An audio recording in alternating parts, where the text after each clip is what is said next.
هي الحلقات تحفظني بآيات من القرآن، هي الحلقات تملأني بحب المصطفى العدنان، هي الحلقات تحفظني اعوذ باللہ من الشیطان الرجیم، بسم اللہ الرحمن الرحیم۔ ناظرین کرام، السلام علیکم ورحمۃ اللہ وبرکاتہ۔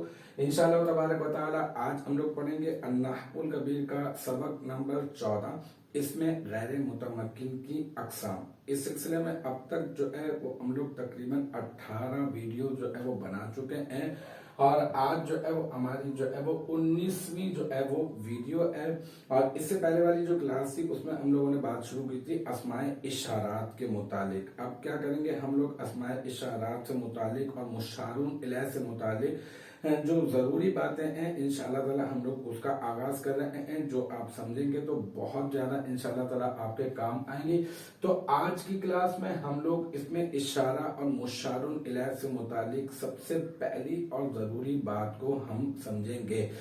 جو ابھی ہم نے اسماء اشارات کی تعریف کو سمجھا، اور وہ آپ ایک مرتبہ اپنے ذہن میں تازہ کر لیں۔ میں آپ کو بتا دیتا ہوں، اسماء اشارات وہ اسماء ہیں جنہیں کسی شے کی طرف اشارہ کرنے کے لیے وضع کیا جاتا ہے۔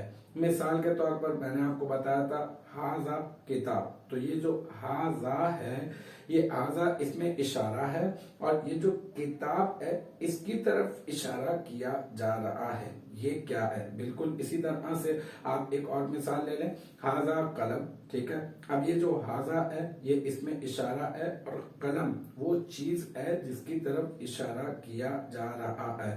تو آج کی جو سب سے پہلی اور ضروری بات ہے اس میں اشارہ اور مشارون الیہ سے متعلق، وہ یہ ہے کہ جس کی طرف اشارہ کیا جائے اسے مشارون الیہ کہتے ہیں۔